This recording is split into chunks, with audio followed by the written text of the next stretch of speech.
welcome to the D3D4 Football Podcast with me, your host, James Richards.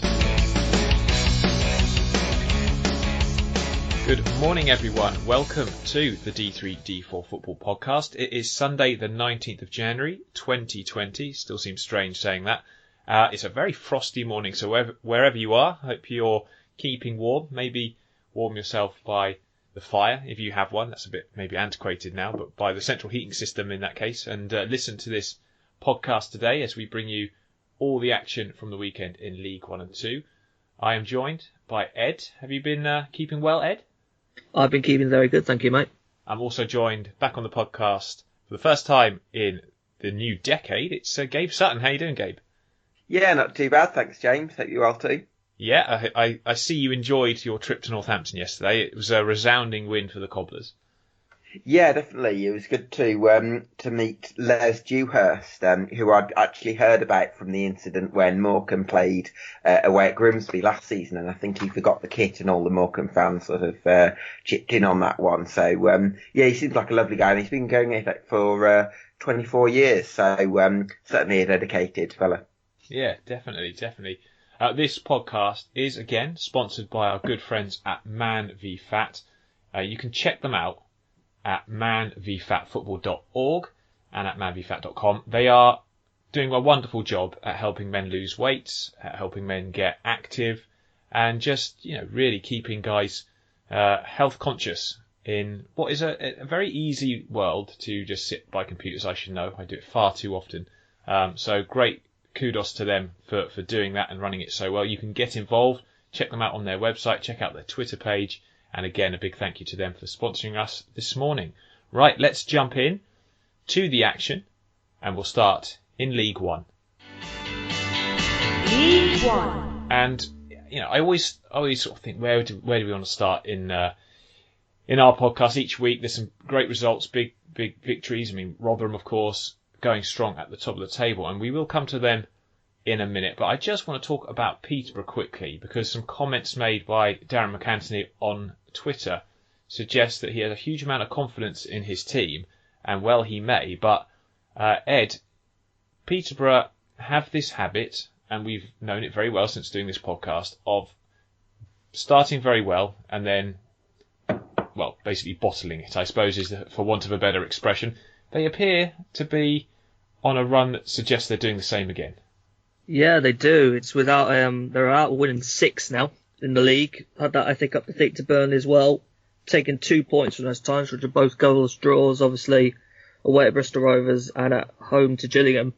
And like you said about Darren McAntony, he's basically come out and said, I am so confident in this team, if we don't make the playoffs, I'll resign.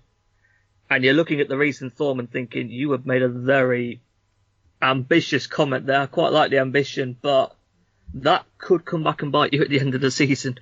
Well, it could do. I mean, you look at the teams that are sort of challenging in and around the top. I mean, maybe Wycombe's still the surprise in terms of budget and expectation. You've got Coventry, Ipswich, Oxford been playing quite well, Rotherham, Sunderland, Portsmouth. These are some big sides to try and oust. Even though you look at Peterborough and they spend money, they've got a good budget. I don't know. I mean, I just think he didn't have to say that, because in some respects it puts more pressure on them in one degree. I mean, yes, it's a great show of faith, but I quite like the honesty. Darren McAntony is obviously quite well known for being very upfront and honest about things. He's talked about transfer interest in players in the past as well, so I quite respect that in him. But yeah, it seems, particularly when you're on this kind of form and you're slipping down the league this much, to come and say that. Is it perhaps maybe a rallying cry to try and get the team back to winning ways? I'm not quite sure. I mean, you look at the performance at Wimbledon. Fair play to Wimbledon for riding out what was quite a difficult second half. But, there were several good saves by Christy Pym. It wasn't all one way. Peter maybe had the better of the chances, especially in the second half when they're chasing the game. But, it was by no means an undeserved victory from Wimbledon at all. I think Ivan Toney and Sammy Schmodik's couple of occasions you watch that game back, and there's a couple of opportunities you look at them and think, with the quality they have. Yeah, definitely.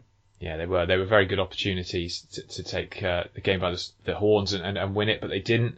And they, like you say, they lose. And that a good result though for Wimbledon, because they're now 5 points above the drop zone, a big cushion at this stage to have, because they're going to need it. I think at some point we will see someone go on a bit of a run and try and push out. Obviously, Tranmere losing to Ipswich yesterday 2-1. James Norwood setting up Caden Jackson to get the game winner on a pitch that, my goodness, I mean, yeah, you know it's going to suffer. This is the kind of time of year it does, but it really wasn't conducive to on the floor football. And I think maybe, Tranmere struggling a little bit with that pitch, because they have got some good ball players. Connor Jennings is a player, and Kieran Morris is a good player who likes to get the ball on the floor, and they do stuff with it. If you're playing on that surface, it's not particularly easy for either of them.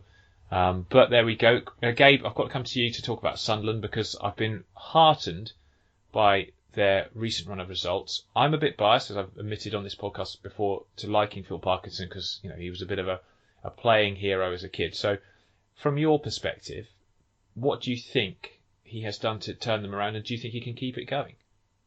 Well, I think to answer your first question, I think he's found a consistent formula in recent weeks, because I think if you speak to Sunderland fans in the first couple of months of his time in charge, one of the things you would say is that you couldn't really tell what Sunderland were trying to do, because you had long balls to a striker like Will Grigg or Mark McNulty who weren't really knowing what to do with them. And that meant they really struggled to create chances, and of course they were disorganised at the back.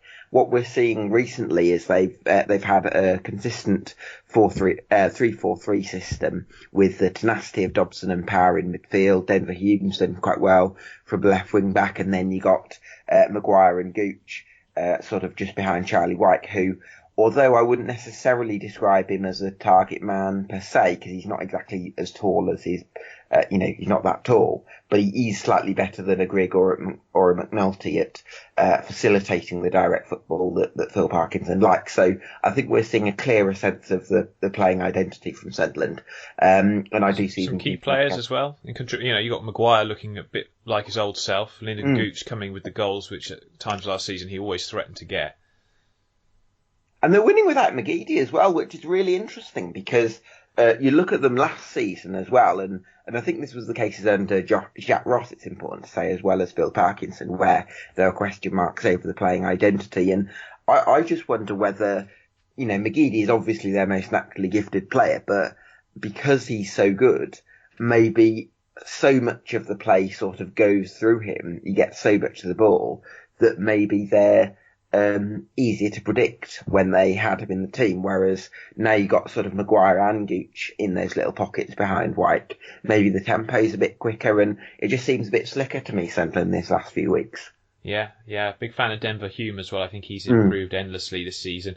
And there's talk, Ed, of Will Grigg dropping down to League Two. A couple of clubs linked with him, one of them being Swindon. That would be quite something, wouldn't it, if he went down to the fourth tier?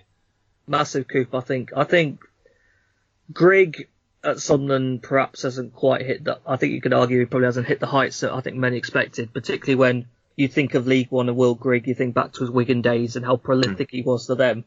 So to be down a division lower for a club like Swindon, who are up there and obviously have already had one prolific goal scorer this season, I can understand why fans are getting so excited about that. Be amazing.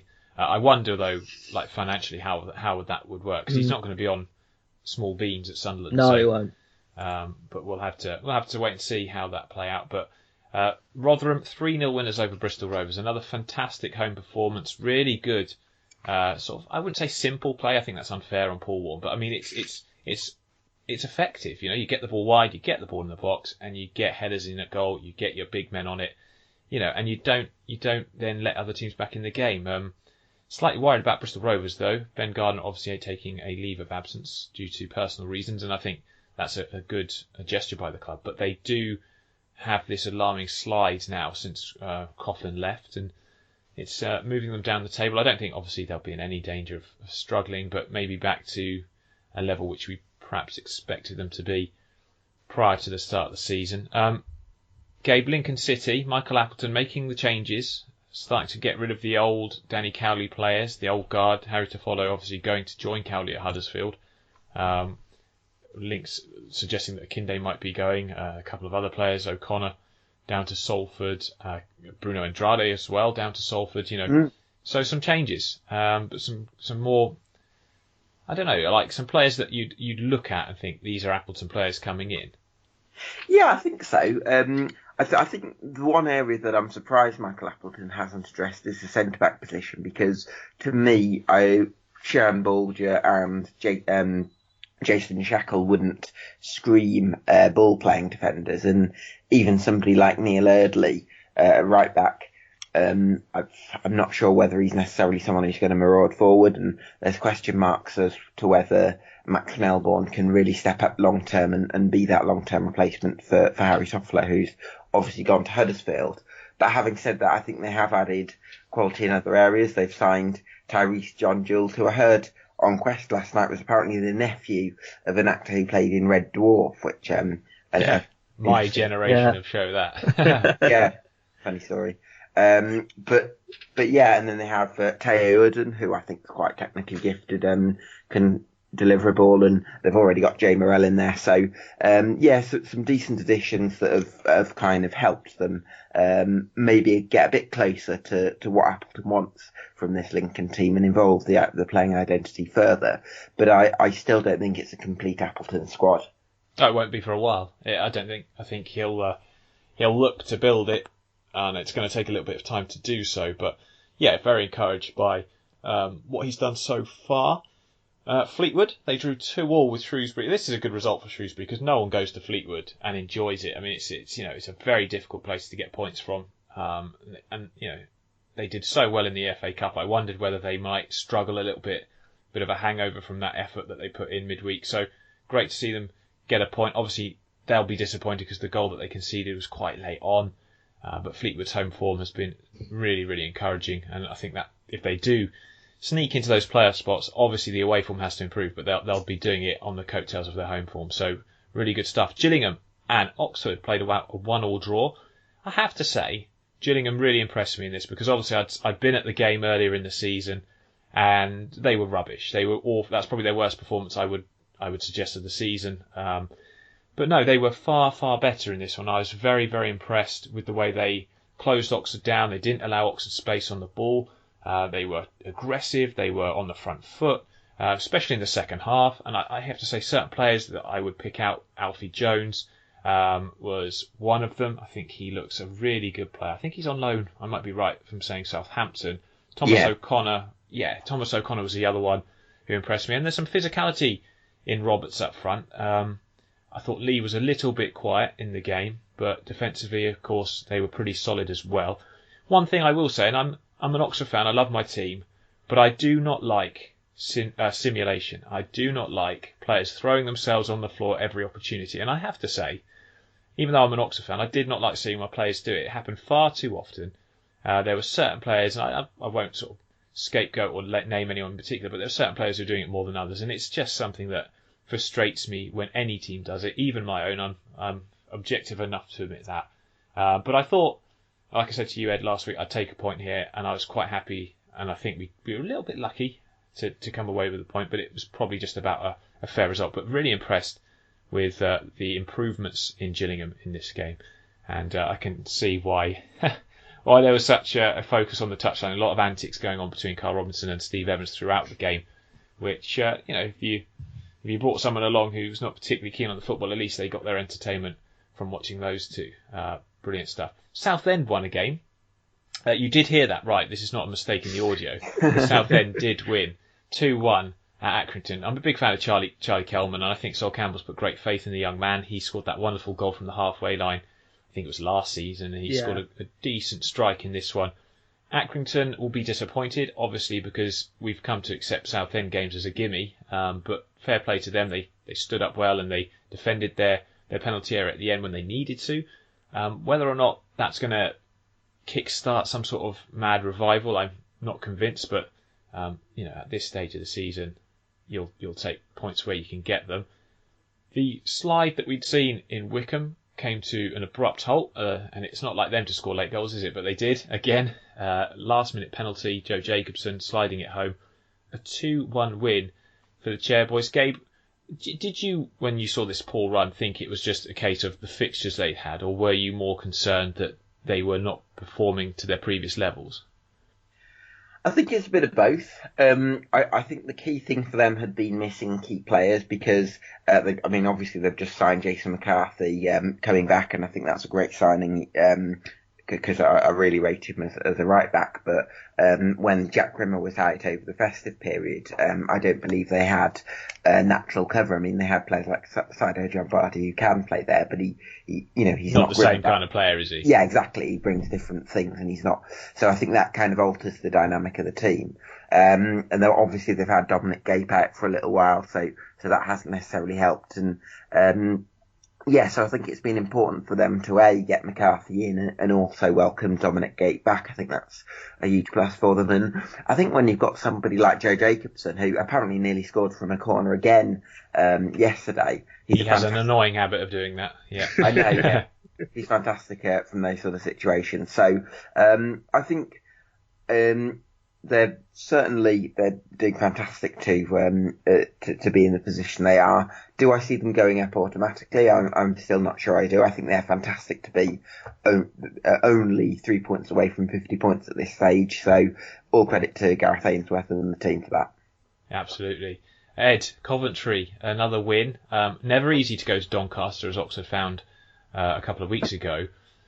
They look like a good team. Their midfield is I did some key pass stats earlier in the week, and I was surprised how many Coventry players were in that field for that metric. And maybe not surprising, but Jordan Shipley getting another good goal today, involved in that brilliant assist in the one at Wickham a couple of weeks ago. But do you think this Coventry side, on its current merits, because they're not necessarily going to have a budget to bring in any more players, are they capable of mounting anything other than a playoff push? Because they're not far away from the automatics as it tightens up there. Well, to be honest, looking at the state of the table, I think about 8 teams are in the case of automatic promotion at the moment. But I think certainly Coventry are one of the leading ones. They're, like you say, the midfield options they've got. On the bench they had Zane Westbrook and Jamie Allen, and then you've got all the midfielders starting anyway. There's a lot of good cover in that central areas, and you've got Matt Godden, who's starting to produce numbers. Obviously got the consecutive hat-tricks earlier on, just before the turn of the new year. At the back, they've got defensively as well, Michael Rose, Dominic Hyam, Carl McFadden. This team, I think it's a good course, and I'd certainly be expecting the top 6 out of this side, and given how tight the league table is at the minute, you can't rule them out of the top 2 either. No, well, 1 defeat in 13 suggests you're quite right in making that point. Jamie Allen, very quickly, he's a top quality player in his time at Burton. Not really been that sort of figure, that key man at Coventry. Is there any reason why you feel that's the case? He did start out injured, he's missed the first bulk. I think he wasn't really in contention till early December time, and it's possible that in that time he's been away, he hasn't quite fit into the system enough, or I'm not doubting the quality as I know firsthand obviously how good he can be, but you've got when you're competing with the likes of Shipley, Liam Walsh, Westbrook, Callum O'Hare. Callum O'Hare, what a player. Yeah, it's quite hard to fit yourself into there, but I think over time we'll probably see it. He has only really just made that return to fitness, so we'll see how he does for now, I think. Obviously your boys weekend off, but one team that certainly were on their game again, probably should have won their match by more than the 1 goal, were Portsmouth. Gabe, you were quite right to be pro Kenny Jackett when you were on the show before, and I think most of us who weren't Portsmouth fans were quite adamant we didn't want to see Jackett lose his job. And I wonder how many Portsmouth fans have changed their tune based on recent form, because it was another good performance. They're looking like they might be bringing in a few players.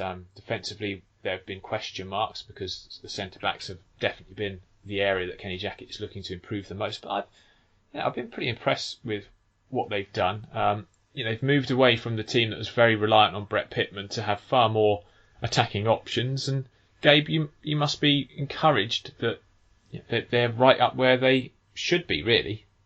Yeah, I think in terms of the shot data, that's been promising all season. I think there's maybe been a question mark among Portsmouth fans in terms of are they they're having a high volume of shots, but are they having a high quality of shots, especially when they're losing games? And maybe one or two doubts about the fullback positions, which Steve Seddon, I think, is a massive help. I think I can really see him forming a partnership with Ronan Curtis, because Seddon can offer something a bit more going forward perhaps than Lee Brown. So if Curtis is having an off day, then you've got Seddon offering an alternative threat, so it's not just a case of doubling up on Curtis, and I think that's going to really help them. I still think they could do with maybe another right back. I think Bolton's a bit conservative perhaps, and maybe they could improve there and possibly the centre back positions. I know they were after Manny Month, weren't they? So I think they've still got a bit of work to do if they want to get automatic promotion, but I'm really pleased that the board have stood by Kenny Jackett, and so far they've backed him in this January window. Yeah, I'm a big fan of managers. Well, you probably get bored of hearing it, listeners, but I'm a big fan of managers being given time. I think there's so many cases, like, I mean, even my team, Oxford, that, you know, we were getting a little bit frustrated with Carl Robinson, but, you know, fair play to our board, they gave him the time, and he's, you know, built his squad in his image. He's been a bit more flexible and pragmatic about playing out from the back in his tactics, and it's done the job, you know, and we're doing very well. So despite, you know, 3 games without a win now, it's not something anyone, I think, is particularly worried about. It's just enjoyable to see an Oxford team competing, you know, sort of at a decent level again. Very pleased about it. And I think, you know, looking at the league table, it's going to be a really promising, really exciting second half to the season, because there's just so much going on. It's just ridiculous to look at, isn't it? It's lovely. It's like, you know, for people like us, sort of football nerds, you don't. There's nothing you like seeing better than, you know, 12th place Lincoln just 10 points behind first place Rotherham. I mean, and if you get into the sort of more marginal places like the playoffs, I mean, there's so few points between teams. It's truly wonderful. Rotherham top, 47 points, joint with Wickham, but much better goal difference. Ipswich, Coventry, Oxford, and Sunderland making up those playoff places. Though Sunderland in the playoffs on 41 points. They have a 4 better goal difference than Portsmouth, who are now on 41 as well. Both of those have a game in hand over Oxford and indeed Ipswich. Burton just on the cusp there, 39 points. Doncaster, Peterborough, Fleetwood, and Lincoln, a host of clubs, on 37. You got Bristol Rovers, Gillingham, 36-35. I mean, it's extremely tight. This playoff race will be one of the things to keep an eye on as we go into the second half of the campaign. Bolton, they remain bottom on 7 points there. Hopes of survival diminishing with every defeat. They're on a poor run as well. Southend on 13 points. That's a second win of the season for them. And Tranmere, they just, a bit worried about them. Their form's not been particularly good. I know they're looking at improving the squad where possible, but they need to get some sort of consistent form going if they are going to catch the likes of MK Dons and Wimbledon, who've both been on better runs of late. We'll be jumping into League 2 right after this. What does Man v Fat mean to you? Lose weight and enjoy a game of football. Mental health, camaraderie. Friends, football, fat loss. Reverse my diabetes. Big, sweaty, fun. Life-changing football. Better and healthy lifestyle. Good competitive sport. Teamwork, banter and weight loss. Create a winning mentality to lose fat. Hard work regime and football. It means sustainable weight loss. Don't let the boys down and don't let yourself down. Man v Fat. Weigh, play, lose, win. League 2. Right, League 2. Let's give them their due. Let's go straight to the Abbey Stadium, because Stevenage, I mean, they've scored 15 goals all season, and they scored 4 in one game. It's almost a third of their overall tally before yesterday. Wow. Ridiculous. And they were great goals as well. I mean, I watched them in a game on Tuesday night down at up at the stadium at the Lamex, and it was awful weather against Oldham. No one could really complain that either team could do much about the conditions. It was so bad, but you know, they didn't look like scoring. They missed some gilt-edged chances, and you thought it had 0-0 written all over it. And indeed, that's how it finished. So to see them go to a Cambridge side who are in, you know, a little bit of trouble, to say the least, beat them 4-0. Very, very impressed with what Graham Rusty's done. And you know, they backed in. They brought in Jake Cassidy, Dabo in midfield, a chap that I've never heard of, coming in from the French lower leagues. and putting in apparently a very good performance at the heart of the midfield. Really good to see Charlie Carter scoring a great goal. Lakin, who's on loan from Birmingham, is he, Gabe? Yes, that's correct. He's very sort of tenacious midfielder. Didn't quite show enough to get into our side under Gary Monk, but we've got high hopes for him, and he's certainly got a certain spirit and determination about him. And I think Cassidy as well has struck gold for Stevenage. I think that looks like a good signing. Yeah, I think the thought behind that was that Graham Wesley was saying he wanted, someone to take the pressure off Guthrie, a big guy who could hold the ball up, someone who could get on some of these crosses, and it certainly worked a treat. I think they agreed a 5-figure fee for him from Maidenhead, so that's a decent pickup. Mm-hmm. Now, just as one swallow doesn't make a summer, one result doesn't make a season, but it's finally a win. It's away from home as well. So, Gabe, are you more encouraged? Do you think this is a start of something better for Stevenage now? Possibly. I mean, to be honest, I still think that Macclesfield will go down just because of the financial issues there. So I kind of feel like you could end up not being very good in League Two and still staying up. So I think that this win is massive for them, and I think you've got to credit the board, Phil Wallace, for sanctioning the signings. And similar situation, I think you'd say at Morecambe, where they've improved thanks to the January edition. So I think that should see both over the line, personally. I love this Macclesfield side. I really don't, I don't like you saying that. I love this Macclesfield side. They did have 4 subs, but that side it's such a sad situation because that side has got a lot of quality in it. A lot of really fight. Has. A lot of fight and a good level of quality as well, particularly going forwards. Yeah, Theo Archibald off the bench for the first time in a while to make an appearance. He's been hugely missed, actually. Corey O'Keefe, is another great player. I think he's completed more dribbles maybe than any other player. I might be wrong, but he's been right up there this season. I think per game he's certainly done that. And he, while we're talking about Maxwell, they lost to Colchester. A great goal by Callum Harriott. I mean, my goodness me, the ex-Reading man hit that one a treat, and Colchester on a really good bit of form. I mean, the fact that they're not in the playoffs just shows how competitive this division has been, though, this season. They are still, there's still like 3 teams, I think, on 44 points, a couple on 45. Plymouth doing what I expected and continuing their upward trend. I think they'll be promoted automatically at the end of the season. But yeah, I think Macclesfield deserve a lot of credit by the way they're going. They obviously brought Mark Kennedy in as their manager. I think I watched him a lot as a player, very credible career that he had. The winger, wasn't he? I think he was. I thought he was like a left-sided player. Yeah, definitely. Yeah, and he was always very competitive.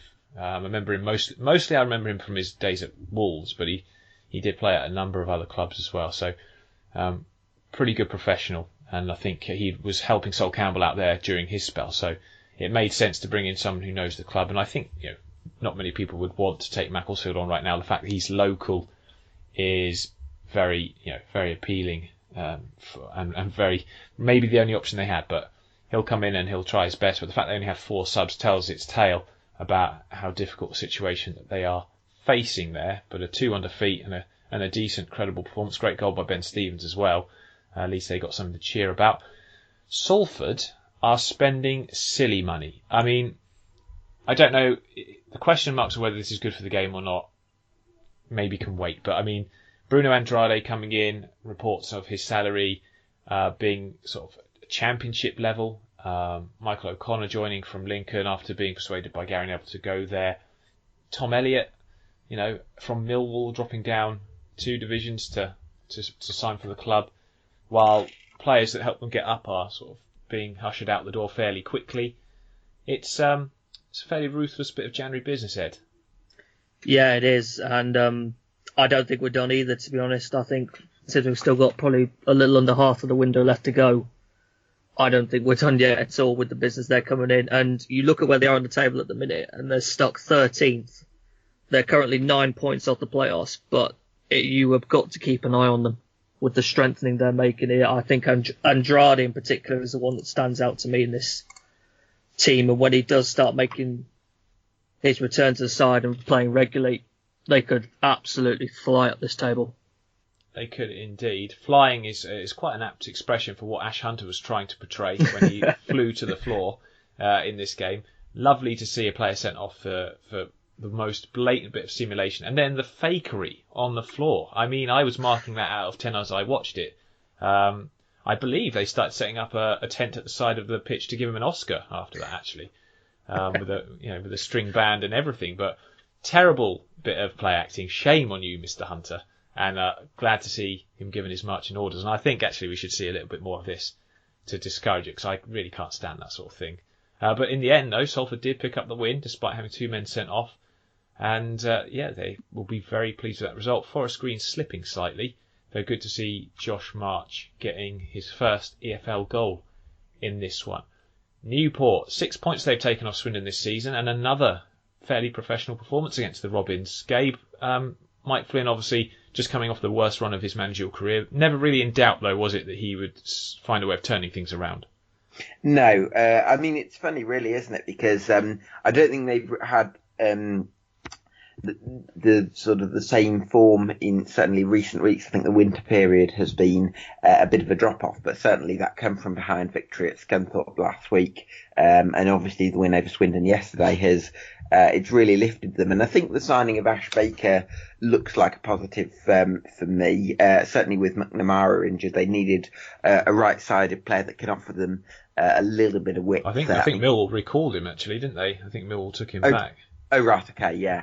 But anyway, I think they certainly need someone who's going to give them a bit of width, a bit like Haynes does on the left. But good to see Sheehan among the goals. He's a player I'm a big fan of, and I think he sort of, his control complements the sort of the tenacity of Josh Laberty, who I like the way he sort of triggers the press with his running. But I think certainly a spirited last couple of games from Newport, and they've closed the gap on the playoffs. Am I right in thinking, Ed, they signed Jordan Green in the week from Barnsley on loan? I think they did, yeah. Is it Jordan Green? I know I always get... Oh, it's a double-barrel name, isn't it? No, it's definitely Green. It's Green from... he played for... Sorry. Definitely played for Yeovil, but he went to Barnsley. Yeah. And I think that's a very good pickup, because I'm sure he could have probably found a club in League One. So really good bit of work by Mike Flynn on the market. Obviously, they got Billy Walters in the week previously, so a few more options to give him a bit of strength in depth. Crewe, let's talk about their game against Cheltenham. I'm sure the Quest commentator suggested that Jussi Laskelainen made a great save from his own player in this. Will Jaskelainen. Will Jaskelainen, sorry, yes, I'm too old. He must be 45, 50 now, mustn't he?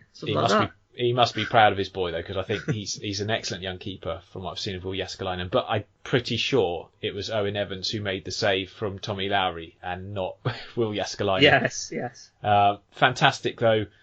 Sort of open game, I thought, from the highlights. I've heard something very much similar from Ant Evans, who was there, and Luke Saunders, our very own, who was there with the Cheltenham team. And a good game. I think Cheltenham's Alex Adai will be looking at that pass and just wondering how he missed the open net. One of several big misses. 2 of them made by Ozturk of Sunderland, who I spared too much criticism for his lack of ability in front of net this weekend, because he played quite well at the back. But I think Crewe, Gabe, you were very hot on them. I think most people were a little bit undecided, but you were very keen to put them in your automatic promotion places, and that's where they currently sit. Yeah, I think they've added Michael Nottingham to try and add a bit of physicality at the back in terms of defending set pieces, which has possibly been maybe their Achilles heel so far this season, if there is an Achilles heel, because they obviously shipped a lot of goals at Northampton and maybe struggle a little bit in those kind of scenarios. But with Eddie Nolan's back problems, and he could miss the rest of the season, I think there was an absolute desperate need to get in a centre-back, because I don't think Ollie Lancashire's played in at least 10 games. He's very injury-prone, isn't he, Lancashire, unfortunately. But Nottingham has certainly got that athleticism, perhaps more so than Ryan Wintle, who a lot of Crewe fans seem to think is better used in midfield, where he can really sort of dictate the game. So Callum Ainley's dropped out of the 11, which was possibly a bit unlucky, because if I'm not mistaken, I think he scored a brace quite recently, Ainley. So he's not been bad going forward, but with Wintle He offers slightly more control and different qualities, and you really got Lowry, who's kind of the one that's undroppable with what he offers, linking that midfield to the attack with his energy and creativity, and obviously the battling qualities of Paul Green. So I think if they can keep players fit, then I expect them to get automatic promotion. They should indeed. I mean, Chris Porter's a big loss, but Chuma Anine has done. Anine, one of the two. But I mean, he's done a really good job. I think he was a shrewd addition from David Artell. They did a lot of due diligence on him, apparently, and thought he'd come in and do a job, and he certainly has at a crucial time as well with Porter injured. So, indeed. Can I just say as well, we've had a message come through which has asked basically, just before we start recording, what kind of haircut is Perry Ng going to get now he's scored? Oh, should we get him? I'll ask him to get a Mohican. Maybe he'd do that. Make him more aerodynamic, maybe. We could go with that, possibly. Yeah. The centre parting's a little bit 90s, Perry. We have to... It is a bit, yeah. Oh dear. I mean, he's a great player though, Perry Ng, and I'm glad to see him get on the score sheet.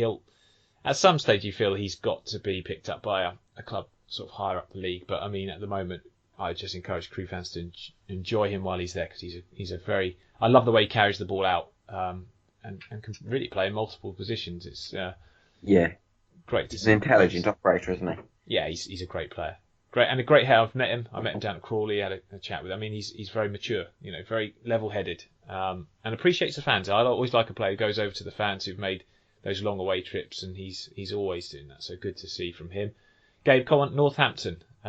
Keith Curle, maybe getting this team in the playoffs. You think? I mean, he's got a good squad. I've been impressed with what I've seen of them, and even recently he was missing 3 key players with Smith and McWilliams and also McCormick all injured, but they still got enough in that squad to thrash Morecambe. Yeah, I mean, I don't know whether I'd describe it as a thrashing, because I think actually in the first half it was slightly underwhelming performance. Certainly I wouldn't say they deserved to be 2 goals up. They had a shot from Paul Anderson that kind of went through a crowd and past Mark Halstead. 40-yard screamer. Yeah, that's what they called it. So he says. And he really milked the goal afterwards. It was almost quite a comical sort of celebration. But having said that, I think his finish for or Ryan Watson's finish for the second goal was very good from a narrow angle. So you've got to give them credit for that. And I think in the last 20 minutes, things sort of clicked for them a little bit more. I'd say Keith Curle got his substitutions right. I think Martin, Harriman and Warburton all made a positive difference. But I would also say that Morecambe, for large portions of the game, looked possibly the more comfortable on the ball. I like the way, like Adam Phillips' runs into that right channel and his crosses into the box, and Carlos Mendes Gomez, although he has a bit of pace about him, he also has a good first touch, some accuracy in his passing. So I like that. I think there were things to like about this Morecambe side, and I certainly don't see them going down this season. I think there's enough in them to stay up. But Hoskins, I think ultimately was the real star for Northampton. I think he had an excellent game, and of course Nicky Adams, who didn't always necessarily come off for Adams in that first half, but what I liked about him was that he always wanted the ball. He always had the confidence to try things. I think he's that sort of character, really. He always backs himself, and I think he had a really good second half. Yeah, and a great goal by, was it Chris Lines, who just first peach. Time, wasn't it? Lovely finish. Yeah, that technically difficult. So if you're saying Morecambe will stay up, Gabe, obviously if we take Macclesfield just out of the equation for a minute, which team are you most worried about? Ooh, good question. I think there's enough spirit in the Leyton Orient camp to stay up. I think I've seen enough improvements from Carlisle to suggest they will. It's hard to say. I mean, possibly you'd look at an Oldham perhaps, because in terms of the mood around the club, obviously there's a lot of concerns over the ownership situation there, but again they have a 7-point cushion to the drop zone, so I really do think that it will be Macclesfield going down, just because I'm not sure. I mean, Bury had the cash flow issues for a month or two in there, sort of at the end of their promotion season. I'm not sure that with the current problems Macclesfield can continue it for another 4 months. I'm afraid, as much as I like, as Ed mentioned, there are positive things in this Macclesfield team. I admire the spirit in the camp. I think Ben Stevens is a really good player, and I'm sure there's a few players in that group that will get picked up. But I just don't see them staying up in their current situation.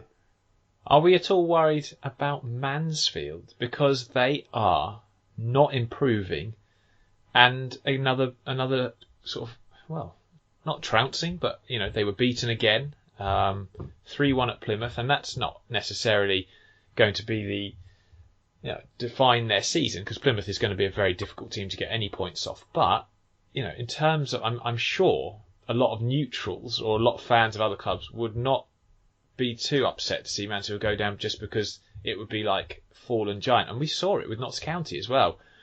I don't know. What do you reckon, Ed? Are we a bit concerned about the Stags at the minute? I'm not concerned really in terms of relegation, because they do have that edge in quality over those sides below them. But there's no doubt that they've been a massive disappointment this season. Hugely. No doubt at all about that. And I think it's summed up really that Forest Green game last weekend, where, they pulled back a last-minute equaliser and still end up losing. Which is something just knocked out of them, I think, is what Coughlin said after that. Awful is the best way to put it. And, Graham Coughlin, can't remember exactly how long he's been there, but he hasn't made a telling impact to this team. It just seems like they're just continuing as they were for the whole of the season so far, really. Well, he went straight for the captain and transfer listed him, and then he sort of went back on it, didn't he? Like, Christian Pearce apologised about the way he treated him, and he brought him back in the team, and they were, again, like the... I would defend Coughlin in as much as you can't do anything when your centre-back just blatantly pushes over an opponent needlessly in the box. Matt Preston, what was he thinking? No need to go into the back of the Plymouth man in this one. Giving away a penalty, and that's it, game over. And that must be endlessly frustrating for managers. But Gabe, Ryan Lowe is a great tactician. He believes in his system, and he's got the players at Plymouth to pull it off. Yeah, absolutely. I think we saw flashes of the football that Ryan Lowe wants his teams to play earlier in the season, but they haven't always had that goal scorer, whereas I think goal scorers for Argyle are a little bit like buses, because they've got Luke Jeffcott, who they recalled from Truro, who's Paul Watton, an Argyle legend. He's the manager there, so that's quite nice in a way. And he's been the real sort of poacher that they maybe didn't have earlier in the season necessarily. And then they've got Ryan Hardy, who, again, good signing. I think they're going from Blackpool on loan. I think he's produced a couple of accomplished finishes so far. So I think in terms of finishing those moves off, and you look at someone like Tyreek Backinson as well. I liked him at Newport last season. He seems to have made a real difference to that midfield, and I think Mayer is starting to come to the fore as well. I want to give a shout out to Anthony Sarcevic as well, who just runs the midfield every single game. Yeah, he's a very good been player, excellent. He has been excellent. He's quite underrated, I think. He goes about it quietly a little bit more than perhaps your Mayers, who obviously everyone raves about because of his ability to take on a man. But Sarcevic, like you say, very accomplished midfielder, does a very good job. And a shout out to Noel Canavan as well at the back, who's starting to find his goal scoring touch as well. Yes, he is. And I think they've actually got quite a settled back three. Obviously, injuries to Will Ameson's kind of forced their hand a little bit, but they're doing a good job with those guys. And I think it's working a treat as it stands. We talked about Oldham. Well, they did bring in Tommy Rowe. Everyone's sort of waiting to see... Danny Rowe. Sorry, Danny Rowe. I apologise. Yeah, Danny Rowe coming in from Fylde, the man that everyone sort of waited to see for quite some time, because he's been at Fylde for 6 seasons, and he scored I was looking back at his goal record. It's ridiculous. Like, in one season, I think he scored 48 goals or something like in 49 appearances. That was the year they went up from the National League North with, I think, almost 100 points. Crazy, absolutely crazy. So Chris was looking at telling me how he played. He did okay. He looks a classy act, according to Chris, but struggled a little bit, I think, in the early stages to sort of click with the team. But that probably will come. I think that's a big statement of a signing by Oldham, because they needed something to rally around. They've had some issues. There was even reports that Dino Marimi was going to lose his job after this draw, and I think that's been rebuked by the club and indeed by local journalists. So not all well at Oldham at the moment, but you feel that there may be the owners have learnt a little bit about recruitment and they're doing things slightly differently during this window, which will be good to see. Far too early, of course, to tell how Danny Rowe will do, but needing a striker was something that they was desperately on their wish list, and to bring him in when there was interest reportedly from teams a division above is pretty good bit of business, and not a bad deal I'm hearing. So we'll wait to see how he gets on, but looking forward to that. Bradford, Owen Dole made an impact finally for them with an assist, but they'll be frustrated, Gabe, that they threw away a 2-goal lead. Yeah, they will. I think the thing with Bradford this season is Gary Bowyer's tried to get them a bit more organised, which I think is sensible after 18 months of pretty much non-stop defeats, and I think they've been trying to get sort of back to basics almost. But I think the trouble with that is they're also in a league where they're actually expected to win every week, as Bradford naturally are in League Two, and they've maybe not been creating chances at the volume and the quality that you would maybe expect them to ordinarily at this level. And I think that's possibly a problem. They've obviously got James Vaughan, who's been their standout goal scorer so far this season. And I think recalling Owen Doyle and maybe Clayton Donaldson's return from injury could help. But certainly in terms of that link between midfield and attack, they've perhaps been missing that a little bit. But Jamie Devitt, I noticed, was back on the bench though, so he's a player I think could be quite important in that respect. Yeah, and obviously they've got Shane McCarthy, who's someone who can change the game from the bench. But yes, I'd agree. I think someone like Devitt, he's got that bit of quality that could maybe start to unlock teams a little bit more, which I think is what they need.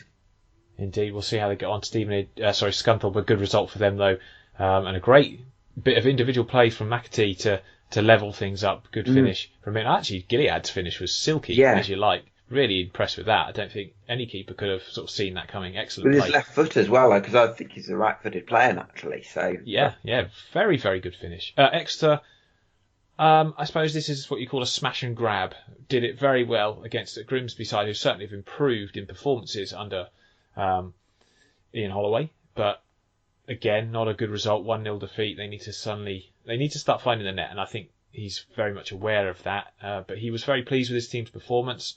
I think they were highly unlucky. Even Matt Taylor had the graciousness to admit that his side were fortunate to get the 3 points there. But that's what top sides do. They go to places, play badly, and get the result regardless. And good defensive structure they've got there. And Brennan Dickinson coming in on a permanent deal, I think, from MK Dons. I think that's a really good bit of business because they obviously have got Craig Woodman out for ages and Jack Sparks out until at least next season, so they needed someone on that left side, and he came in and had a good debut, a good solid debut, and an excellent 3 points in defensive performance. I think I'm not sure they've got the most clean sheets in League Two, but they can't be far off. I read that they've had 10 1-0 wins this season. That wouldn't surprise me. Yeah, that doesn't surprise me at all either. No, they're the kind of team that they will do that. They'll get the goal, and they're very professional and they're very defensively organised to be able to hang on. You say that though, but they have actually relied on Johnny Maxted a fair few occasions, because if you look at the 1-0 wins they've had recently, Forest Green away, Maxted man of the match, Salford away, Maxted man of the match, Grimsby away, bit of a smash and grab as well. So they have won a large proportion of their games by 1 goal. And yet a large portion of their defeats have actually been by more than 1 goal.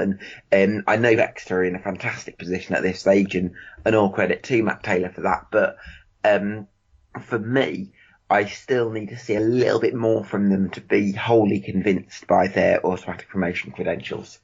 Yeah, well, I think out of the ones that I've seen in at the minute, probably Plymouth I would have ahead of them in the long term. But credit to them. They're level on points with Swindon. They're doing something right, and it's a great result again on the road at a place which, Ollie's first game in charge up there, so I'm sure it was bouncing, and they'll be disappointed with that result. Port Vale got a 1-0 win over Leyton Orient. Again, their home form's been good. Port Vale have looked very strong at Vale Park, and I think this season has been a marked improvement on last year. Steady progress being made.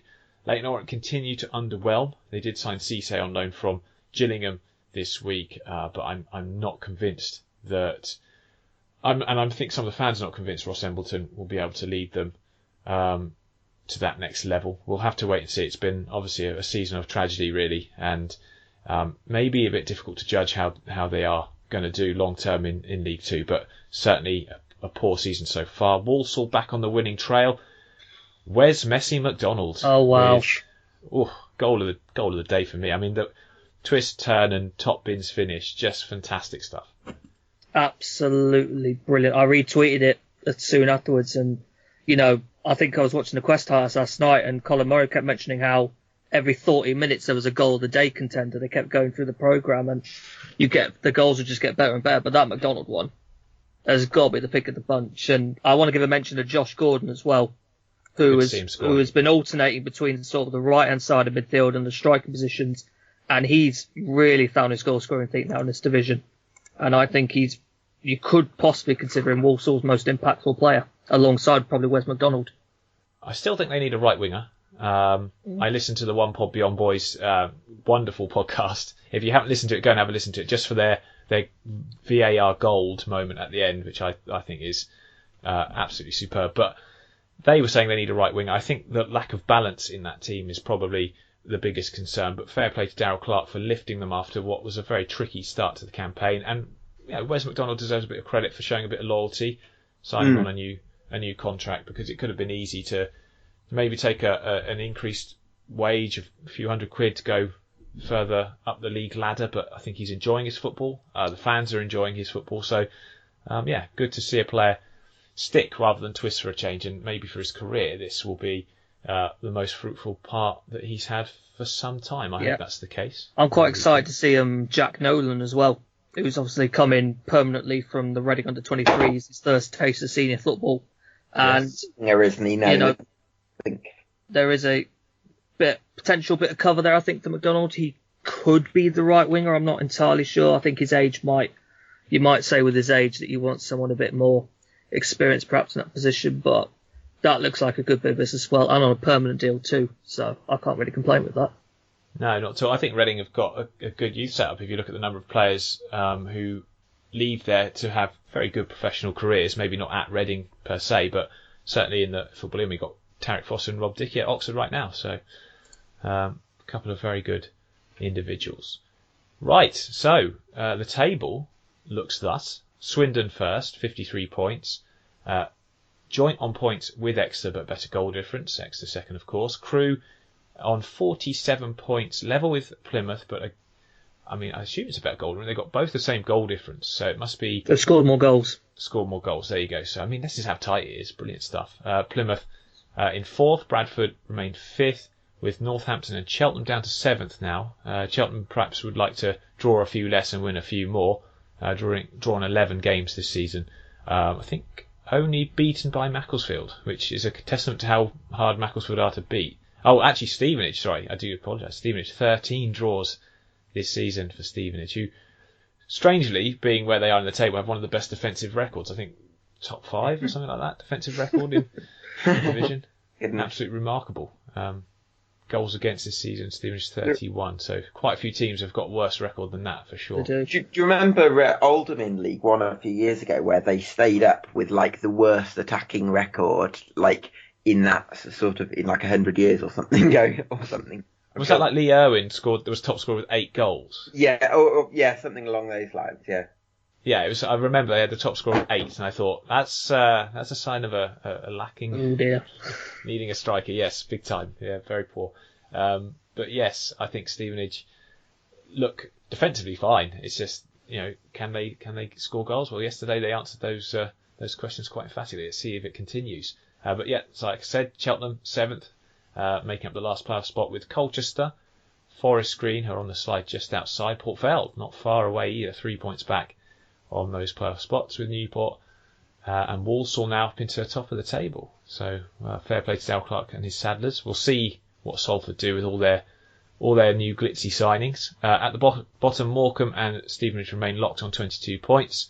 Carlisle 4-point cushion ahead of them, and then obviously A host of teams still within reach, but like Gabe said, the concerns over Macclesfield's financial situation might put their future league status in jeopardy.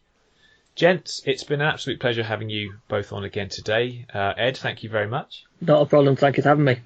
And Gabe, brilliant to have you back on the pod, mate. Oh, my pleasure. Hope you've enjoyed it, everyone. Please give it a retweet. Please, if you can, support our Patron campaign for as little as 80p a month. We really appreciate our patrons who help us continue this podcast on a weekly basis. And thank you to Man v Fat for being such good sponsors. Until next week, everyone. Oh, we do have, I will put in here, we do have an interesting 30 Minutes With coming up in midweek, which shall be revealed. Whoa. Will be revealed sort of probably Monday. Monday. So keep your eyes out for that. But this podcast will be back next week. So until then, see you later.